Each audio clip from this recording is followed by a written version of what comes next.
Fresher को देखने जाए तो 8 to 10 से स्टार्ट होता है। कोर में जाने का इतना इंटरेस्ट नहीं था उस टाइम पे मेरा, और फिर मतलब 2 साल में तो 15 पहुंच जाएगा। तो सबसे पहले तो प्रेम भाई, वेलकम टू मैकेनिकल पेंटोमैथ। आपने हमारे इनविटेशन को एक्सेप्ट किया थैंक यू। और अपने इस वैल्यूएबल एक्सपीरियंस को शेयर करने के लिए हमारे प्लेटफॉर्म पे आए। थैंक यू कि मुझे मतलब और मौका दिया बोलने का। और भाई मैं चाहता हूँ कि आगे बढ़ने से पहले आप अपने बारे में कुछ इंट्रोडक्शन दे दीजिए कि मतलब आपकी स्कूलिंग कहाँ से स्टार्ट हुई और आप ये इस एमएल इंजीनियरिंग प्रोफाइल तक कैसे पहुंचे। तो मतलब मैंने स्कूल तो अहमदाबाद से किया था स्कूलिंग। देन बीटेक किया मैंने, बीई है हमारे यहाँ, मतलब बीई था गुजरात टेक्नोलॉजिकल यूनिवर्सिटी कॉलेज थी, एलडी इंजीनियरिंग कॉलेज, वहां से मैकेनिकल में बीई किया। फिर गेट दी और आईआईटी बॉम्बे में फिर एमटेक किया विथ रिसर्च असिस्टेंटशिप। सो 3 साल का होता है वो एमटेक। और मैकेनिकल में डिजाइन स्पेशलाइजेशन में एमटेक किया। और अच्छा, ओके। हाँ फिर या दैट्स माय एजुकेशन बैकग्राउंड। अच्छा, मीन्स आपने हाँ आरए किया था, डिजाइन आरए। हाँ, आर आई एस। ओके मतलब ओके। आर ए का अलग से होता है, टीए का तो जो होता है 2 साल का प्रोग्राम वो डायरेक्टली गेट के रैंकिंग में हो जाता है। पर अगर आर ए का 3 साल का होता है तो उसमें मतलब कुछ वो लोग शॉर्टलिस्ट करते हैं कुछ रैंक तक, और उनकी फिर से एग्जाम लेते हैं और इंटरव्यू लेते हैं, और फिर ओके ओके उसमें ओके। आर ए शीट मिलती है। सो ग्रेट प्रेम भाई। सो जैसा कि आपको पता होगा कि इस वीडियो का मेन मोटो यही है कि ये जो एमएल इंजीनियर की जो प्रोफाइल होती है, ठीक है, हम्म। इसके बारे में एक कंप्लीट इंफॉर्मेशन प्रोवाइड करना है हमें इस वीडियो के थ्रू। मैं चाहता हूँ कि भाई आप जरा एमएल इंजीनियर जो होता है एग्जैक्टली ये होता क्या है, आप इसके बारे में थोड़ा डिटेल में बताइए। एमएल इंजीनियर मतलब machine learning engineering. So basically मैं मेरा रोल बताऊंगा तो मेरा काम एनएलपी पे है, मतलब नेचुरल लैंग्वेज प्रोसेसिंग। सो जो ह्यूमन लैंग्वेज होती है वो कंप्यूटर को सिखानी है। ह्यूमन लैंग्वेजेस बहुत टफ होती है कंप्यूटर को समझने के लिए, तो उसके लिए हम मशीन लर्निंग और एआई मॉडल्स यूज करते हैं। तो जैसे ये एलेक्सा है, सीरी है, फिर अपना गूगल में जो हम लिखते हैं वो रिकमेंडेशन, और कुछ सर्च कर रहे हैं तो आगे का दिख जाता है क्या लिखना चाहते हैं हम। फिर गूगल सर्च में जो भी हम क्वेरी लिखते हैं वो वो गूगल समझ लेता है। अगर हम परफेक्ट ना भी लिखे, लाइक हम यस सेंटेंस यस लिख दे कुछ यस। भी, तो भी गूगल समझ जाता है कि हम क्या समझना चाहते हैं, हम क्या कहना चाहते हैं, और वो वैसे सर्च रिजल्ट दे देता है। तो वो सब होता है नेचुरल लैंग्वेज प्रोसेसिंग का काम होता है। सो वैसे गूगल में हम सर्च करते हैं तो ऐसे रैंडमली रैंडमली तो नहीं, मतलब हम अपने तरह से कुछ भी सर्च करते हैं तो गूगल समझ जाता है कि हम क्या कहना चाहते हैं। तो मतलब हमने कंप्यूटर को ह्यूमन लैंग्वेज के मीनिंग समझा दिया, क्योंकि अपनी लैंग्वेजेस होती है जैसे हिंदी है, इंग्लिश है, वो उसमें कुछ ऐसे कुछ मेथड्स वैसे नहीं है कि हम उसको कोड कर सकें। जैसे कोई वर्ड है एप्पल, तो एप्पल वर्ड मतलब वो फ्रूट है, उसको कंप्यूटर को कैसे समझाए कि एप्पल एक फ्रूट है और ऑरेंज भी एक फ्रूट है, तो वो कैसे डिफाइन करे कंप्यूटर में। वैसे ही सब वर्ड्स हम अलग अलग तरीके से यूज करते हैं कुछ वर्ड्स को, और अलग अलग लैंग्वेज का अलग अलग ग्रामर होता है, तो वो सबको हम कोडिफाई नहीं कर सकते सिंपली। सो उसमें हम मशीन लर्निंग और एआई के डीप लर्निंग और वो सब यूज करते हैं ह्यूमन लैंग्वेज को कंप्यूटर को समझाने के लिए। तो वो टास्क होता है, उसको बोलते हैं नेचुरल लैंग्वेज प्रोसेसिंग। अच्छा, ओके तो हाँ, सो वो एआई का एक पार्ट है। सो उसमें ओके। मतलब मेरा काम अभी नेचुरल लैंग्वेज प्रोसेसिंग में है कि कैसे वो मतलब उसमें वो अभी बिल्ड हो रहा है धीरे धीरे। अलग अलग मॉडल्स आते हैं और बेटर अंडरस्टैंड करने के लिए, क्योंकि अभी इतना और इतना बेटर इतनी एक्यूरेसी नहीं आ रही। मतलब बहुत अच्छा है, पर और मतलब कंटिन्यूस लर्निंग होता है एआई की यस फील्ड यस, में कि कंटिन्यूस इम्प्रूवमेंट चल रहा है उसमें, कुछ ना कुछ नई नई चीजें आ रही है। हाँ, यस। ओके तो ओके। उसमें काम है मेरा मशीन लर्निंग में। सो मीन्स जो भी ऑटोमेशन से रिलेटेड जो भी चीजें होती है वो उन हाँ सारी चीजों को मशीन लर्निंग के थ्रू मतलब सॉल्व किया जाता है, उन सारे प्रॉब्लम्स को। हाँ, नहीं मतलब सभी प्रॉब्लम्स को नहीं, बट जो जहाँ पे कोई सीधा लॉजिक नहीं है। अगर कोई जगह पे अच्छा सीधा अच्छा। लॉजिक है तो हम सिंपल कोड कर देते हैं, पर जहाँ पे लॉजिक हम्म बहुत टफ, मतलब सीधा लॉजिक है ही नहीं या फिर बहुत टफ है कोड करने को, तो वहां पे मशीन लर्निंग इजी होता है। क्योंकि हम मशीन लर्निंग में ओके क्या होता है ओके। कि हम कंप्यूटर को बोलते हैं कि तुम लॉजिक फाइंड करो इसमें से, हम सिर्फ इनपुट देते हैं और आउटपुट देते हैं, and we will let the computer अच्छा, decide what is the logic behind it. काफी इंटरेस्टिंग है। हाँ, फील्ड इंटरेस्टिंग है। और मेरे मुझे लगता है कि ये जो एमएल और एआई का जो फील्ड है, ये एक रिसेंट ईयर में काफी ज्यादा मतलब सुनने में आया। पहले इतना इसके बारे में हमने कभी ऐसा सुना नहीं था कि what is ML, what is AI, हाँ बट हाँ आजकल ऐसा हो गया कि काफी ज्यादा मतलब ग्रोइंग फील्ड है ये। हाँ, अभी 10-15 साल से बहुत बड़ा है। मतलब वो शुरुआत तो बहुत पहले हो गई थी, बट मेन प्रॉब्लम था क्योंकि ये बहुत ही कैलकुलेशन एक्सटेंसिव काम होता है। मतलब कंप्यूटर को बहुत काम करना पड़ता है, you have to solve many equations. Hmm और तो पहले क्या था कि इतना कंप्यूटिंग पावर नहीं था हमारे पास। मतलब हम्म। बड़े बड़े कंप्यूटर्स थे, इतना फास्ट कंप्यूटिंग नहीं होता था, मेमोरी का प्रॉब्लम था और डेटा भी नहीं था। अभी तो लाइक डेटा तो बहुत अवेलेबल है। यस तो यस ऐसे यस। डेटा डेटा इजी हो गया, कंप्यूटिंग पावर बढ़ गया अपना, और वो सब चीप हो गया। तो इसीलिए मतलब ये सब पहले ढूंढा हुआ था, पर ये सब प्रॉब्लम्स की वजह से इतना बढ़ा नहीं था। अभी अभी इसीलिए बहुत ही उसमें ग्रोथ हो गए हैं। अभी जैसे आप बता रहे हैं ऑलरेडी कि मतलब ये बहुत ज्यादा चल रहा है, ठीक है, और बहुत सारे जगह पे इसका यूज हो रहा है। सो इन फ्यूचर क्या हो सकता है? फ्यूचर तो बहुत कुछ हो सकता है, मतलब इसमें। नहीं, ये जो एमएल और एआई फील्ड है, मतलब अगर मैं आगे के 5 साल 10 साल की बात करूं, तो आपको क्या लगता है कि मतलब ये और ज्यादा इसका ग्रोथ होगा, या मतलब कांस्टेंट रहेगा इसका ग्रोथ? मतलब क्या आपको लगता है? ग्रोथ तो होगा ही, मतलब अभी तो बहुत कुछ बाकी है। मतलब फील्ड हम्म। में अभी एडवांसेस हो रहा है, जैसे कंप्यूटर विजन और एनएलपी अभी बढ़ा है। एनएलपी स्पेशली बहुत अभी बढ़ रहा है, और कंप्यूटर विजन भी बढ़ रहा है साथ में। अभी धीरे धीरे मतलब इसमें भी एडवांसेस होते हैं, अलग अलग एल्गोरिदम्स आते रहते हैं। अ, फिर आगे जाके अलग, जैसे री लर्निंग है, वो अभी बहुत ही नया है। सो रोबोटिक्स बढ़ेगा तो वो फील्ड में भी, वो भी बहुत, उसमें भी रिसर्च चल रहा है, तो वो भी आगे बढ़ेगा। मतलब ग्रोथ तो है ही इसमें। मतलब हम्म। अभी तो जो स्टार्टिंग है, बहुत कुछ होगा अभी इसमें। हाँ हाँ हाँ, डेफिनेटली यार, क्योंकि कहीं ना कहीं जो भी चीजें, जो भी हम लोग आजकल चीजों को यूज कर रहे हैं, वहां पे कहीं ना कहीं ऑटोमेशन आ रहा है। तो जहाँ पे ऑटोमेशन है, इसका मतलब एआई और एमएल वहाँ डेफिनेटली है।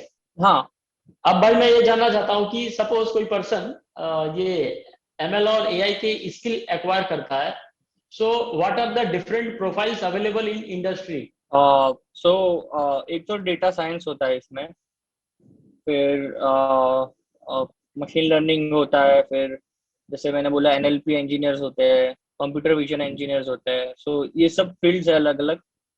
मतलब वैसे इंटर रिलेटेड ही है ये सब फील्ड्स, बट आप किस एरिया में काम करते हो, एक अगर जैसे आप लैंग्वेजेस पे काम करते हो तो उसको एनएलपी बोलते हैं। अगर आप इमेजेस पे काम करते हो तो कंप्यूटर विजन होता है।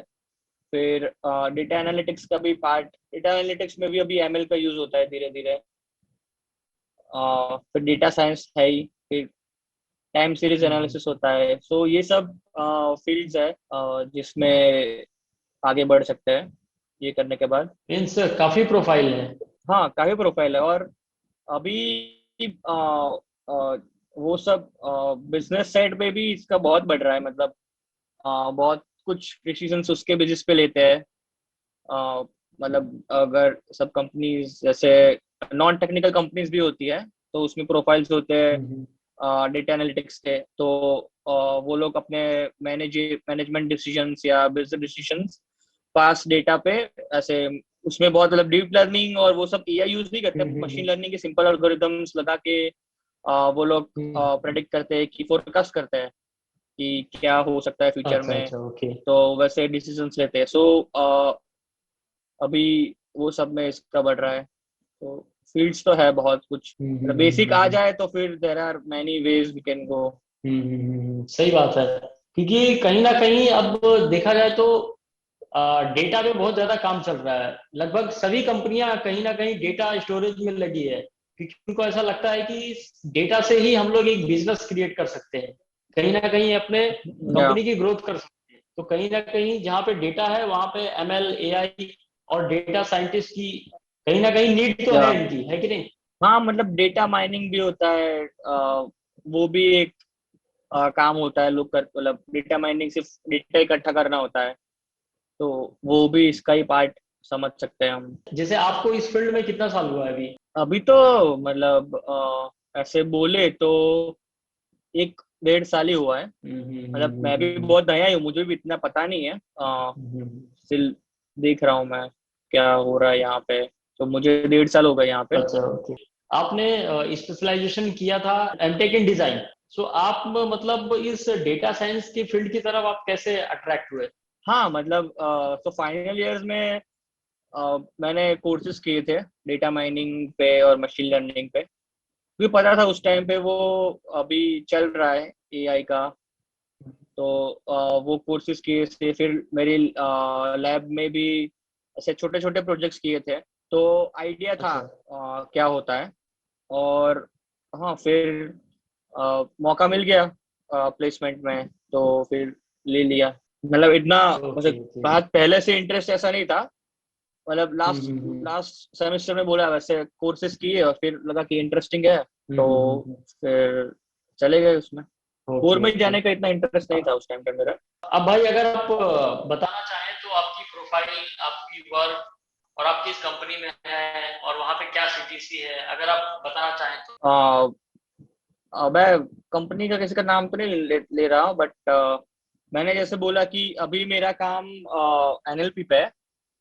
और मेनली उसमें कंपनी एचआर स्पेस में काम करती है। मतलब जो भी एचआर स्पेस होता है उसमें एप्लीकेशंस होती है, जैसे जॉब रिक्रूटर्स होते हैं, उनको उनको कैंडिडेट चाहिए और कैंडिडेट को जॉब चाहिए।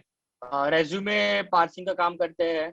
मतलब मेनली क्या होता है कि कैंडिडेट रेज्यूमे भेजते हैं, तो वो रेज्यूमे इंग्लिश में लिखा होता है और अनस्ट्रक्चर्ड हम्म फॉर्मेट में होता है। मतलब कोई कहाँ भी कुछ भी लिखता है, सब लोग अलग अलग लिखते हैं, तो हम्म उसको कंप्यूटर कंप्यूटर में डालते हैं।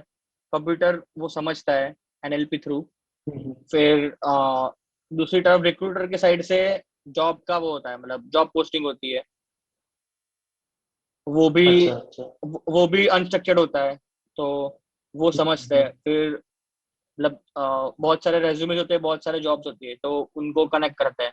मतलब समझते हैं कि क्या क्या लिखा है, उसका मीनिंग क्या है, और ये हम्म। रेज्यूमे कौन से जॉब से मैच होगा। तो वो वो द बेसिक है उसके बीच का, और फिर उसके ऊपर से अलग अलग ऐप होती है। और इसके अलावा अगर आप कुछ सीटीसी वगैरह बताना चाहें तो क्या होता है कि जो भी लोग मतलब इस फील्ड में जा रहे हैं तो जाहिर सी बात है वो हाँ मतलब हाँ इस फील्ड में काफी इंटरेस्टेड होंगे कि कितना मुझे एज अ फ्रेशर मिलेगा, कितना 2 साल के एक्सपीरियंस के बाद मिलेगा, एक उन्हें रफ आइडिया मिल जाए जस्ट इसके लिए। देखा जाए तो उसमें सिटी से तो ज्यादा ही होता है। मतलब प्रेशर को देखने जाए तो 8 to 10 से स्टार्ट होता है। मेरा तो वहां से हुआ था कैंपस प्लेसमेंट, तो उसमें तो थोड़ा ज्यादा होता है। मतलब अगर कोई बाहर से अप्रोच करता है तो हम्म। उसका पता नहीं, बट 8 to 10 तो होता ही है फ्रेशर का।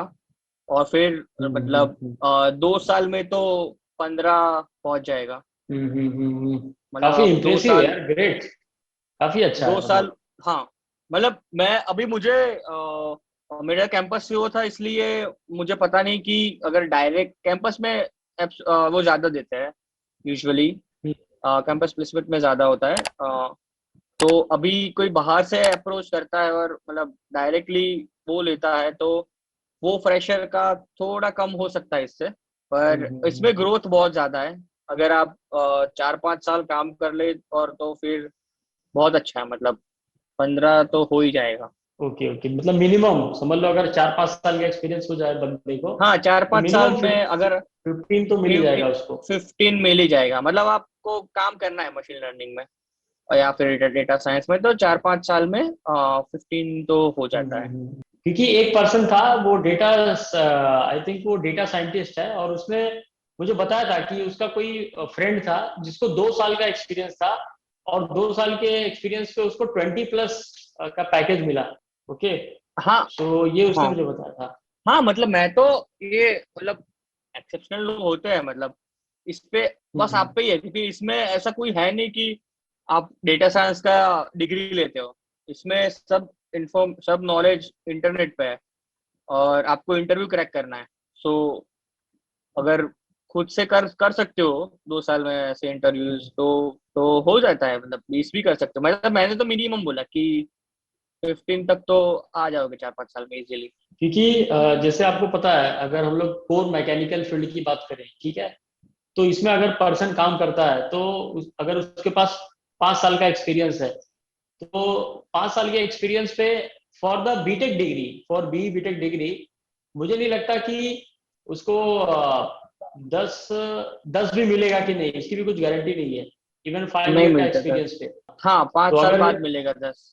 हाँ, हाँ, वो भी तो वो भी इसमें ज्यादा है। यस यस, और जैसा कि आपकी बातों से पता चल रहा है कि इसमें मतलब कुछ अपर लिमिट नहीं है, मतलब अगर आप अपर अच्छा कुछ लिमिट तो काम कुछ भी करते हैं नहीं है। आपका। अपर लिमिट मतलब मैंने देखा है कि लोगों ने 2-3 साल में मतलब मेरा एक फ्रेंड है, उसका 22.5 है अभी, मतलब 2 साल के एक्सपीरियंस के बाद। हाँ, पर वो है, मतलब वो ब्रिलियंट है, तो उसके ऊपर है मतलब। मीन्स ये टोटली वही पर्सन के स्किल के ऊपर डिपेंड करेगा, कितनी ज्यादा नॉलेज है, हाँ कितना अच्छा स्किल है, हाँ, क्योंकि किस किस ऐसा पे नहीं, काम ऐसे किया है। मैकेनिकल फील्ड कैसा है, जैसे मैकेनिकल में जॉब चाहिए तो आपको मैकेनिकल की डिग्री चाहिए, क्योंकि उसमें बहुत कुछ फंडामेंटल्स बहुत है, मतलब बहुत फंडामेंटल्स है मैकेनिकल में। पर ये डेटा साइंस में क्या है कि आप सीख सकते हो इजीली, ऑनलाइन सीख सकते हो। बहुत सारे मटेरियल अवेलेबल है और नई नया फील्ड है, सो अभी अभी आया, तो सभी मटेरियल अवेलेबल है और टीचर्स भी है ऑनलाइन, ब्लॉग्स होते हैं, तो आप सीख सकते हो और अप टू डेट रह सकते हो इंडस्ट्री से। एंड अच्छा अच्छा। और वो कोडिंग आता है और प्रॉब्लम सॉल्व करना आता है, तो कर सकते हो आप अच्छी अच्छी जॉब क्रैक। सो अभी भाई जैसे आपने बताया कि मतलब इस फील्ड से रिलेटेड काफी ज्यादा रिसोर्सेस अवेलेबल हैं, बुक्स अवेलेबल है, सॉफ्टवेयर अवेलेबल है। मैं ये जानना चाहता हूँ कि what should be the road map. Okay, so मैं मेरा बताता हूँ, मतलब कैसे, मतलब मैंने कैसे किया और मुझे लगा कि सही किया है। सो मैंने, मतलब सबसे पहले तो हमें समझना है क्या है मशीन लर्निंग का बेसिक, वो सब पता होना चाहिए। तो उसके लिए मैंने कोर्सेज किए थे, कोर्सेरा पे से एंड्रो एनजी के कोर्सेज अच्छा। किए थे। मतलब उस मशीन लर्निंग का किया था। फिर उसकी एक स्पेशलाइजेशन है डीप लर्निंग डॉट ए आई पे, मतलब कोर्सेरा पे ही है।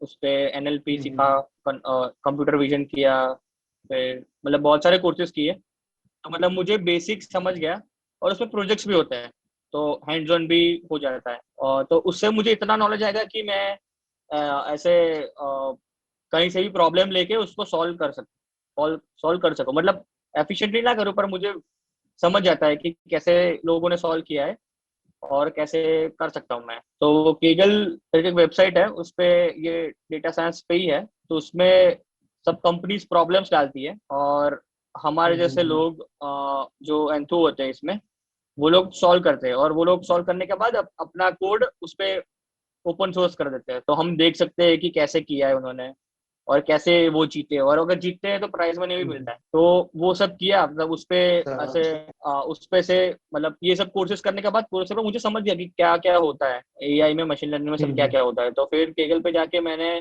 कॉम्पिटिशन्स देखे, मतलब प्रॉब्लम स्टेटमेंट उठाए, देखे लोगों ने कैसे सॉल्व किया है। फिर कुछ कुछ प्रॉब्लम स्टेटमेंट्स खुद से सॉल्व करने के ट्राई किया है, मतलब खुद से मॉडल बनाया, सोचे कौन सी एल्गोरिदम लूंगा, वैसे करके कैगल पे 3-4 प्रॉब्लम सॉल्व किए। और ऐसे करके मतलब ऐसे 1 साल बाद अच्छा खासा मेरे पास हो गया था नॉलेज उसका। और मतलब मैं ओके। ऐसे पढ़ता भी रहता था कि नया नया क्या आ रहा है अब, जैसे कंटिन्यूस एडवांस, मतलब कौन से नए नए पेपर आ रहा है, तो वो पेपर तो अगर समझ में ना आए तो पेपर का डिस्क्रिप्शन मतलब किसी ने डिटेल्ड में उसको रिव्यू किया होता है वो पढ़ो, किसी ने वीडियो बनाया होता है कि पेपर में क्या नया क्या क्या नया मॉडल यूज किया है, क्या नया अल्गोरिदम लगाया है, तो वो डिस्क्रिप्शन वो सब मिल जाता है। तो वैसे सब नए नए जो भी रिसर्च हो रहा था उसको फॉलो किया थोड़े टाइम में, और ऐसा करके बहुत सारे प्रोजेक्ट्स भी कर लिए थे साथ में। तो मेरा रेज्यूमे में भी प्रोजेक्ट्स डाल सकते हैं, तो उस सब से ऐसे प्रोफाइल स्ट्रांग हो गई थी, और मेरी मतलब थोड़ा फंडामेंटल बन गया था एमएल और एआई में। Okay okay. वही है, वो सब है। और उसके बाद मैंने अभी किया नहीं था, पर इससे क्या होता है कि वैसे ये सब ये कोर्सेज तो सर्टिफिकेट मिलते हैं हमें, पर वो सर्टिफिकेट सबके पास होते हैं अभी अभी, क्योंकि बहुत लोगों के पास होता है सर्टिफिकेट से। तो आप उसमें स्टैंड आउट नहीं करोगे। अगर आप रेज्यूमे डालते हो कोई कंपनी में तो स्टैंड आउट नहीं करोगे, तो उसके लिए अपने खुद के प्रोजेक्ट्स होने चाहिए। कुछ कहीं पे हमने खुद से यूज किया है कि कोई प्रॉब्लम खुद से सॉल्व किया है, तो वो प्रॉब्लम आपको मिल जाएगी ऑनलाइन, उसको सॉल्व करने का ट्राई करो। और अच्छा।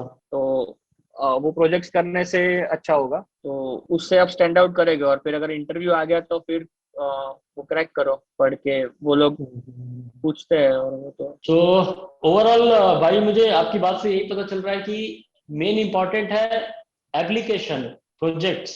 हाँ, मतलब ये फील्ड ही पूरा एप्लीकेशन पे ही है, उसमें कोई थियरी इतना है नहीं। मतलब जो भी थियरी चाहिए कोर्स कोर्स से मिल जाएगी आपको, इतना उससे हुई है। मतलब मैंने एक दो बुक पढ़ी है, पर वो अच्छी है, मतलब पढ़ने लायक है, पर उसके बिना भी चल सकता है काम। मतलब ऑनलाइन, मतलब इंटरनेट से सब कुछ मिल जाएगा। और ब्लॉग्स तो बहुत होते हैं इसमें, मतलब आप ब्लॉग्स भी पढ़ सकते हो बहुत सारे, कि कैसे मशीन लर्निंग में स्टार्ट करें, स्टेप वाइज वो मिल जाएगा कि पहले ये कोर्स करो, पहले ये कोर्स करो। तो वो सब करके किया, मतलब टाइम लगता है, एक साल पूरा करोगे तो बहुत अच्छा बेस बन जाएगा। तो अब मैं ये पूछना चाहता हूँ कि जैसे ये तो आपने ऑलरेडी बताया कि मतलब इसके लिए बहुत सारे कोर्सेज ऑलरेडी नेट पे अवेलेबल हैं, जैसे कोर्सेरा एक प्लेटफॉर्म बताया, और कैगल आपने बताया जहाँ पे हम लोग अलग अलग प्रोजेक्ट्स पे काम कर सकते हैं। तो इसके अलावा इंटर्नशिप वगैरह करना इम्पोर्टेंट है या नहीं? करना अगर मिल, वो तो इम्पोर्टेंट है। मतलब वो ये सभी कंपनी को एक्सपीरियंस बंदे चाहिए। तो वो तो है ही, मतलब एक्सपीरियंस तो चाहिए ही हमें। सो अगर वो कंपनी से हो, मतलब जॉब से हो या इंटर्न से हो, इंटर्न से अगर हो रहा है तो बेटर ही है। अगर मतलब ओके ओके। उसमें ही जाना है, मतलब एक अगर एआई में ही जाने का मन है अब तो अगर इंटर्नशिप फ्री में भी हो जाए 6 महीने, मतलब विदाउट पेड इंटर्नशिप कर लो, तो वो भी वर्थ है। मतलब अगर सिर्फ आपको एक्सपीरियंस चाहिए, क्योंकि बाद में जाके वो 6 महीने का फर्क नहीं पड़ेगा। अगर अगर विदाउट पेड इंटर्नशिप भी मिल रही है तो कर सकते हो, क्योंकि वही है, एक्सपीरियंस चाहिए सबको। तो स्टार्ट चाहिए ये फील्ड में, मतलब एक बार घुस गए तो फिर अच्छा है, पर वो घुसना वो थोड़ा टफ है, वो स्टैंड आउट करना है। तो उसके लिए अभी लास्ट मैं भी करने वाला था एक, जैसे बहुत सारी लाइब्रेरीज है जो कंपनी यूज करती है एआई मॉडल बनाने के लिए। तो मेन तो पाइथन प्रोग्रामिंग लैंग्वेज होता है, तो उसके ऊपर बहुत सारे लाइब्रेरी जैसे केरास है, टेंसरफ्लो है, पाइटॉर्च है। तो वो सब सीखना जरूरी है। एक पाइथन उसके बेस, मतलब मेनली पाइथन यूज करते हैं, तो उसका बेसिक पाइथन है, उसके ऊपर ये सब लाइब्रेरीज बनी हुई है। हाँ, सो ये सब भी, मतलब ये कोर्सेज करोगे तो आपको सिखा देंगे। तो उसमें एक टेंसर फ्लो करके लाइब्रेरी है, वो बहुत इंपॉर्टेंट है डेवलपर्स के लिए। तो उसका एक लाइसेंस भी आता है। अगर वो क्रैक कर लो, अ, तो वो लाइसेंस तो मतलब वो, मतलब जब मैं भी सोच रहा था ये फील्ड में आने के लिए, तब मैं भी सोच रहा था कि अगर लाइसेंस होगा ये तो बहुत स्टैंड आउट करेंगे हम। पर पूरा टाइम नहीं मिला मुझे वो लाइसेंस लेने का। पर अगर ये लाइसेंस ले लो तो अच्छा है, मतलब अगर स्टैंड आउट कर पाओगे। लाइसेंस लाइसेंस मीन्स लाइसेंस फिर लेने के लिए हमें मतलब कुछ तो हाँ, अमाउंट मतलब तो उसके पे करना होगा ना? एग्जाम होते हैं। मतलब कोर्सेज में क्या होता है, आपको सर्टिफिकेट्स देते हैं पर उसकी इतनी वैल्यू नहीं है। मतलब अच्छा। आपने मशीन लर्निंग कोर्स कर दिया तो ठीक है, मतलब किया है, सब लोग करते हैं, वो इतना टफ नहीं है। पर ये टेंसर फ्लो के डेवलप, आप you are authenticate developer, certified developer of tensor flow.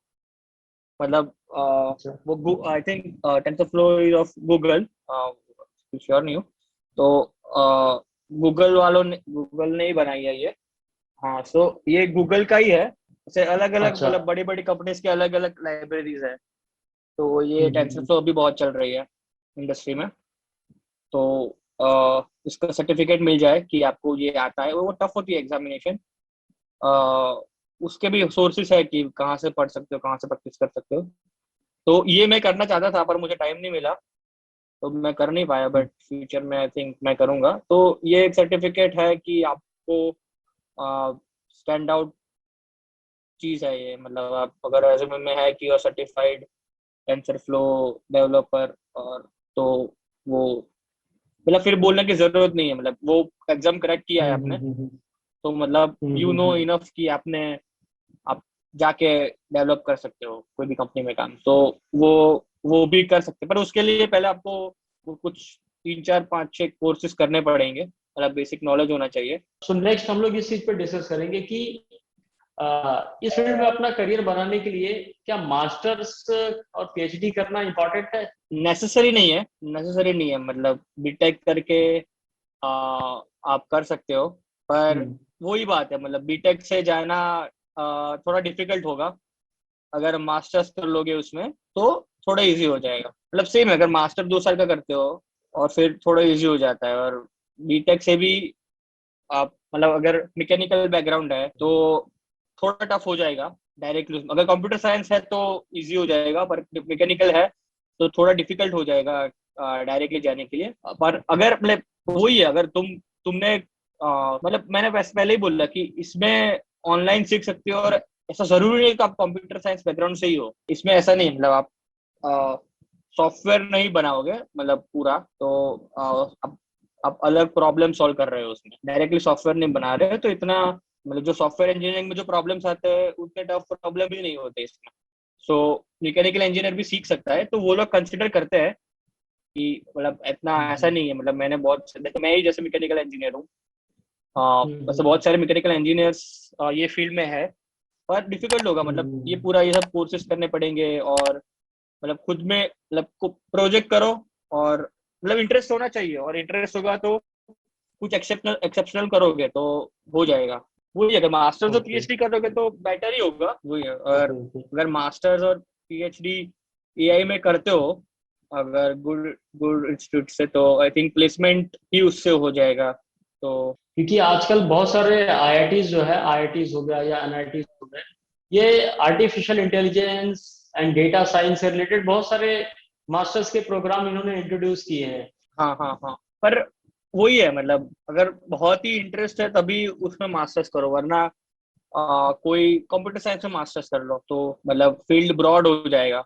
और मतलब वो लेजिटमेट स्ट्रीम है, मतलब जो main stream, one of the main streams है, तो वो बेटर है। मतलब कंप्यूटर साइंस करोगे मास्टर्स, फिर मतलब बहुत ब्रॉड हो जाएगा आपका, मतलब कहीं पे भी जा सकते हो, सिर्फ ईआई से लिमिटेड नहीं होगे, और बहुत अच्छा सीखोगे ही, और आपकी डिग्री की वैल्यू ज्यादा होगी। अगर मास्टर्स इन ईआई होगा तो वो बहुत ही नया कोर्स है, तो इतनी वैल्यू नहीं होगी। अगर आपने कहीं से कंप्यूटर साइंस में किया है मास्टर्स, तो ज्यादा वैल्यू होगी। लेकिन एक मैकेनिकल इंजीनियर के लिए टफ होगा ना मास्टर्स करना इन कंप्यूटर साइंस?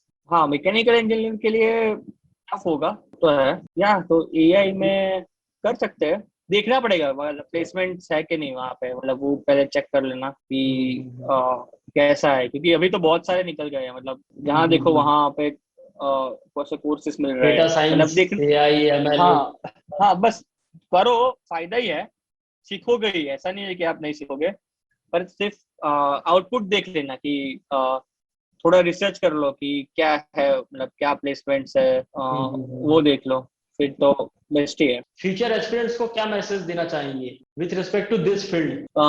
मैसेज तो कोई एक लैंग्वेज सीखो, पाइथन सीखो तो बेस्ट है, या फिर वो और उससे भी लो लेवल की लैंग्वेज, मतलब और उसके भी नीचे जो आती है, वो लैंग्वेज सीखो, या फिर पाइथन सीख लो एक, अच्छी तरह सीखो। मेनली उसमें अल्गोरिदम्स एंड डेटा स्ट्रक्चर होता है। मतलब कंप्यूटर साइंस का बेसिक्स है, मतलब कंप्यूटर साइंस का बेसिक्स नहीं है, बट ये सब का डेटा स्ट्रक्चर बहुत इंपॉर्टेंट है। डेटा स्ट्रक्चर सीख लो, अल्गोरिदम सीख लो, ये दो चीज मतलब बहुत सारे कोर्सेज मिल जाएंगे। क्योंकि हम mechanic as a mechanical engineer हम ये कभी सीखते नहीं है, मतलब डेटा स्ट्रक्चर कौन से होते हैं, कौन से टाइम पे कौन सा डेटा स्ट्रक्चर यूज करना होता है, क्योंकि ये सब में कंप्यूटर साइंस में और एआई में सब में यही यूज होता है, मतलब यही मेन चीज है कि कौन सा डेटा स्ट्रक्चर यूज करे तो फास्ट होगा और इजी होगा, मिनिमम स्टोरेज यूज होगा। तो ये दो चीज सीख लो, एंड फिर कोडिंग सीख लो। एंड वही है, मतलब अगर डेवलपर हो तो इतना मैथ्स की जरूरत नहीं है आपको। स्टैटिस्टिक्स की अगर रिसर्च में जाना है, एआई के रिसर्च में, तो you need some statistical background, and you will need math. मतलब इन दी एंड सब मैथ्स ही है नीचे, कोई भी अच्छा कुछ भी अच्छा। यूज करो एआई में, नीचे तो मैथ्स ही प्ले करता है। अगर रिसर्च साइड जाना है, एआई रिसर्चर भी होता है पोजीशंस, हम्म। बहुत अच्छा, मतलब वो लोग बहुत कटिंग एज पे काम करते हैं, मतलब वही ढूंढते हैं, हम उसको बनाते हैं। तो उसके लिए मैथ्स चाहिए, पर अगर सिर्फ हम्म। डेवलपमेंट और मतलब तो उसमें इतना मैथ्स की जरूरत नहीं है, क्योंकि और वही बस मतलब प्रोजेक्ट्स करो बहुत सारा, मतलब ऐसे कूल कूल प्रोजेक्ट्स मिल जाएंगे, मतलब बहुत कुछ चीजें यूज करके। अभी जैसे कोविड के टाइम में बहुत सारे लोगों ने वो एप्लीकेशन बनाई थी, मास्क पहना है कि मास्क नहीं पहनना। देखी होगी आप लोग, आपने कहीं पे कि मतलब ऐसे यस यस। कैमरे के सामने खड़े, अगर मास्क है, अगर मास्क पहना है तो अभी आपको अंदर जाने देंगे। तो वो बहुत ही सिंपल कंप्यूटर विजन का प्रॉब्लम है। तो उसमें मतलब एग्जिस्टिंग प्री ट्रेन मॉडल लेते हैं, उस पे थोड़े अपने मास्क वाले और मास्क विदाउट मास्क के फोटो डाल के अपना डेटा सेट बना के फिर सिंपल एक क्लासिफाइड ट्रेन करते हैं। तो मतलब बहुत काम, मतलब इतना वो नहीं है, मतलब अच्छी है, मतलब बहुत अच्छी दिखनी है, बहुत कूल दिखता है। तो वैसे कुछ प्रोजेक्ट्स करो, आपको मिल जाएंगे, ऑनलाइन भी बहुत मिलता है, और खुद से भी सोच सकते हो। तो मतलब ऐसे बहुत सारे कूल आइडियाज आपको आने लगेंगे अगर आपको समझ जाए कि कंप्यूटर विजन और एआई क्या है, या फिर मतलब एआई क्या है समझ जाएगा, तो आपको खुद से भी आइडिया आने लगा कि यहाँ पे एआई यूज कर सकते हैं। और बस वही है, मतलब ऐसे प्रोजेक्ट्स करो और ग्रेट, आपने बहुत कुछ बताया। और आई होप इस वीडियो में हमने एआई और एमएल से रिलेटेड काफी पॉइंट्स पे डिस्कशन किया। और मुझे लगता है कि अगर जो भी एस्पिरेंट्स इस फील्ड में अपना करियर बनाना चाहते हैं, अगर उन चीजों को सही तरीके से फॉलो करें तो definitely they can make a very good career in this field. या हो सकता है, मतलब कर सकते हैं, कोई भी कर सकता है। तो जो भी एस्पिरेंट्स इस वीडियो को देख रहे हैं, मैं उन्हें यही बोलना चाहूंगा कि वैसे तो हमने सारे पॉइंट्स कवर कर लिए, बट इसके अलावा भी अगर उन्हें कुछ डाउट है, कोई क्वेरी है, तो नीचे कमेंट सेक्शन में अपने क्वेश्चन को जरूर पोस्ट कर सकते हैं। और हमारा जो मैकेनिकल पेंटोमैथ का जो टेलीग्राम का चैनल है, वो वहां से भी अपने डाउट को पूछ सकते हैं। सो हाँ अगर हाँ। प्रेम भाई को टाइम मिला तो डेफिनेटली ही विल रिप्लाई। सो प्रेम भाई, आपसे बात करके काफी अच्छा लगा। और मैं चाहता था कि ये सेशन और लंबा चले बट हाँ रात हाँ। के 11 बज गए हैं और काफी समय हाँ, हो चुका है। तो ड्यू टू टाइम कंस्ट्रेंट अब हम इस सेशन को यहीं फिनिश करेंगे। बाय, किसी को कोई टेक डाउट हो केयर। तो बोल देना।